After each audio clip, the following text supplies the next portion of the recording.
calls us to respond in different ways. And Jesus himself reminded us that this is the moment that we remember the little baby that was born, who was more than just a little baby, who was the incarnate God, Emmanuel, God with us, the one who is the Redeemer of all of Israel, and for all who will believe. This moment, this morning, is the culmination of all of our attention, of all of our focus in this Christmas season, or at least it should be. And this morning, our praise should be to God for the blessings that He has given to us. How unique and special it is for us to gather to worship Him on Christmas Day, on Sunday. But what happens next? What happens when we have all left this worship service? Is it merely to go home and read the ads for tomorrow's after Christmas sales? Is it just for us to rewrap what we didn't like?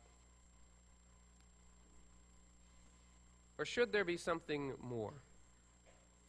Should we have a different response to Christmas?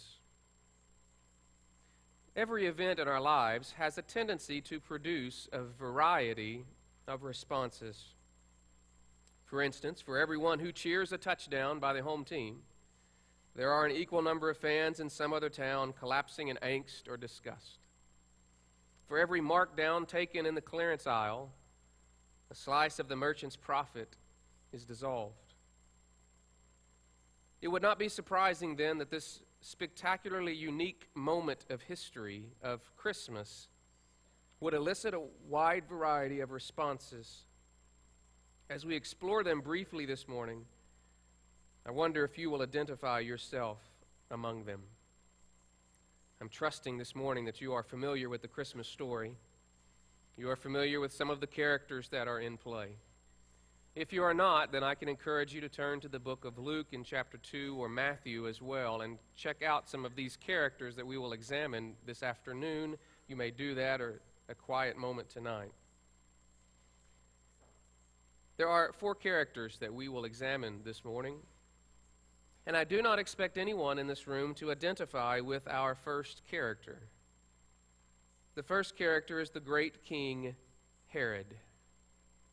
Now, you and I do share something with Herod. We are both not Jewish. And even though Herod was proclaimed and given the title by Rome, King of the Jews, he was not a Jew. Hopefully, that connection we have with Herod, being a Gentile, is the only one that we'll find. For you see, Herod's response to all that was going on in the coming of Christmas that first time was antagonistic. Herod was an outsider among the Jewish people. A king placed upon the throne he was, not by the will of the people, but by rather the will of Rome. He ruled with an iron fist, greatly troubled in life.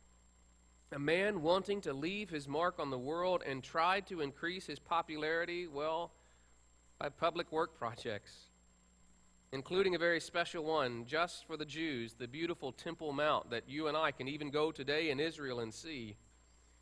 But his work and efforts are found all across that land of Israel today. From the south to the north, the east and the west, you can find the handiwork of this great king Herod.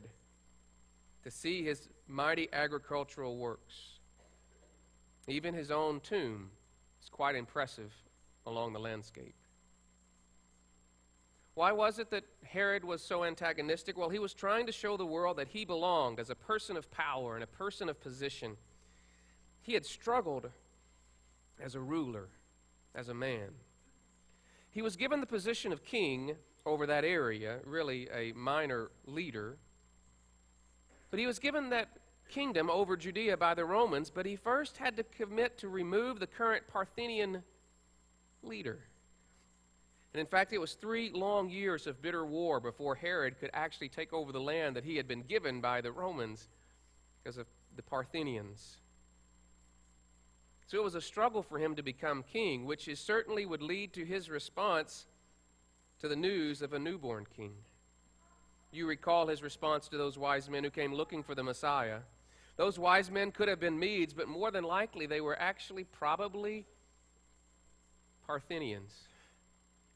The very people that he had to wrestle control of the land that was rightfully his, at least by Rome's role. And so when they show up in a large enough entourage for the enemy of Rome to come through the countryside, asking for, where is the king of the Jews? It troubled Herod. It greatly troubled Herod. Everything that he had worked for seemed to be slipping away right through his fingers. There are many in the world today who are still antagonistic toward Jesus. Just flipping open the website this morning and going to Fox News, there was a group of Muslim extremists who were claiming credit for destroying Christian churches at Christmas. There are those who still, for fear maybe by losing power or allowing someone else sovereignty over themselves, are so afraid that they attack. And while you and I do not fear for our lives as those in Iran or Saudi Arabia or in China do, or the other dozens of countries that outlaw the type of event that you and I are enjoying today, there is a growing antagonism toward Christianity even in our own world. And anyone who claims sovereignty. A day may be coming where our simple gathering today will be outlawed. But none of that is for today, other than to remember that there are believers today who face this anger and this fear attacking and possibly losing their lives for worshiping. But in this room, no Herods, I would suppose. No one to that level of antagonism. But more than likely, there are those in this room who are apathetic. Apathetic to the newborn king. Those who understand Christmas, they enjoy it and are for it. And maybe even here in this room today, maybe as a favor to mom or grandma or their wife, or maybe they actually enjoy the experience of gathering and singing and maybe even at least a brief message, hearing one. It's not so much that they are against Jesus, they just don't find him relevant to their lives. Or maybe they're just not sure that he's any more real than any of the other characters, say, well, let's just say the Easter Bunny. There are many like that during Jesus' day. Many, in fact, in the same region of where Jesus was born. It seems that while the angels told the shepherds and made a huge to-do about this birth of this baby, the rest of the world, even those around Bethlehem, seems to have gone on as business as usual. I mean, babies are born all the time, aren't they? It's really not that spectacular unless it's one of yours or in your own family. But well, one baby's just like the other. They all, as I've said before, look a little bit like Winston Churchill. So they heard about this baby's birth, and they were excited. They may have gone to the baby shower. They may have gone to the place that he was registered and bought him something that his parents would not normally buy him. But then they just returned. And so it did for all of the other families and all the babies born around that same time of year. That is, until the troops showed up. The military, under the orders of Herod, going house to house, farm to farm, looking for babies. Male babies, all under the age of 2, ripped from their mother's arms and slaughtered. Oh yes, in that judgment day, the birth of a baby wrapped in swaddling clothes made all of the difference in the world. If those families had only recognized the significance of that other baby born, If they would have believed, maybe they could have responded, maybe they could have saved themselves from the sorrow that struck at their heart as they lost their 2-year-old or under son. But they didn't see it. They didn't see the application to their own life, and they just went along their merry way until out of nowhere it came. And so it will also come for those who know something of Christianity and something of Jesus and all of the church stuff, and yet go about their own happy way until one day, another day, judgment will come again, and it will surprise many. We're soldiers of the Almighty God, not the puny Herod, will come and destroy those who are his enemies, those who have not chosen to be on his side. Maybe not active enemies, but neither were they for him. The punishment on the antagonistic and the apathetic will be the same. For those whose name is not written in the Lamb's book of life will be ripped from this world and hurled to a pit of burning fire, where it will be too late, and sorrow will be theirs for all of eternity. But we never like the villains. We never want to picture ourselves as ever being the bad guy. So let's quickly move on to the heroes, because Christmas is all about being happy, right? Well, this story has heroes. We associate them with a hauntingly minor-keyed song, those three kings of Orient are. Took me a long time to learn to separate the Orient from the R. Some of you still haven't separated the Orient from the R. Go back and look at the words. But we are all familiar with their story. 3 kings bearing gifts, traveling afar, field and fountain, moor and mountain, following that star. I mentioned them already in contrast to Herod, their faithfulness, their obedience, their worship. And you might think, looking at the story, that these would be the ones that we would want to emulate in our time. Together this morning, we think that those should be the ones that are the true heroes of the story, for they have come and they have worshiped, and in fact, they brought an offering, which your pastor always appreciates you doing. And so you would look at these wise men who come and they bring these gifts. They seem to be the hero, and there is much to endear them to us, but unfortunately, they are far too much like us. What could they possibly be faulted for? What is wrong with them? How can these guys not be the ones that we would look for? Well, have you ever wondered about what they did after they worshiped? Whatever happened to them? And maybe more troubling to me than anything, after they worshiped, they left. You see, there's another kind of worship that you and I are falling into the trap of, and that is an acknowledging worship, where we come and we tip our hat to God and the things of God in church and all those spiritual things. We come to church, but more like spiritual sightseers that came, that worshiped, that purchased the t-shirt.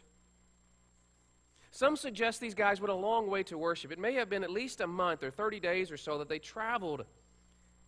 And then they worshiped and left in short order, returning back to their home. The scripture is very clear that they went back home. But if this was truly the king of all mankind, why would they ever leave and go back home?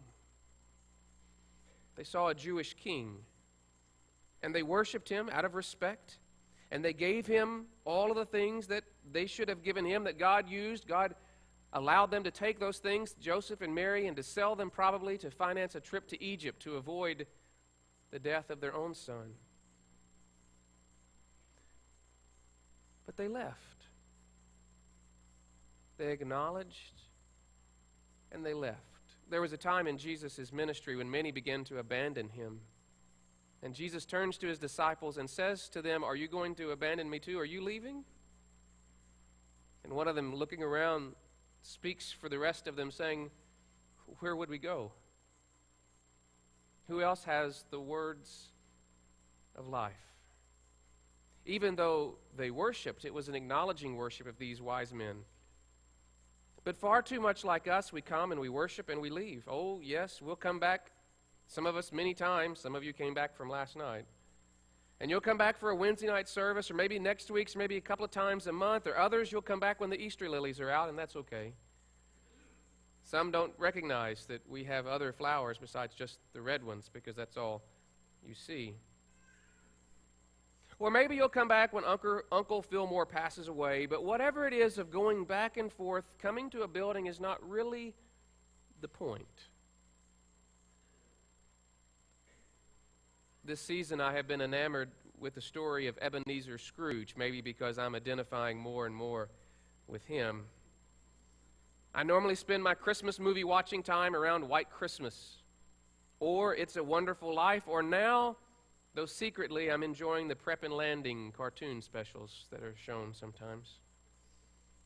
But for some reason, this Christmas season, Scrooge has been on my mind. Whether enacted by George C. Scott, or Patrick Stewart, or Michael Caine in the Muppet Christmas Carol, or whoever happens to be playing Scrooge at Silver Dollar City, which happens to be my personal favorite of all of the stories. There is one line that always and constantly reverberates there. It is when, as Charles Dickens wrote, when Scrooge says, "I will honor Christmas in my heart and try to keep it all the year. I will live in the past, the present, and the future. The spirits of all three shall strive within me. I will not shut out the lessons they teach. Oh, tell me I may not sponge away the writing on this stone." But there was one in our story who did not just acknowledge the birth, but for her, the worship was an always kind of worship. She alone was there at the birth of Jesus and at his death, and followed his life in between.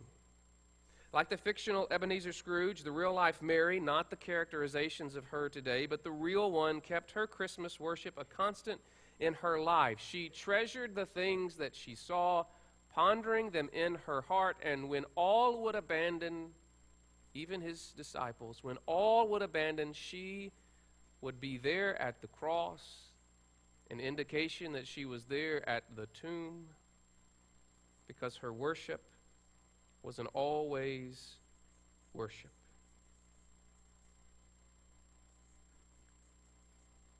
How are you worshiping? Maybe you have recognized a response other than Mary's. Maybe you have been antagonistic toward God, angry at him for allowing whatever happened to happen. And you're mad at him.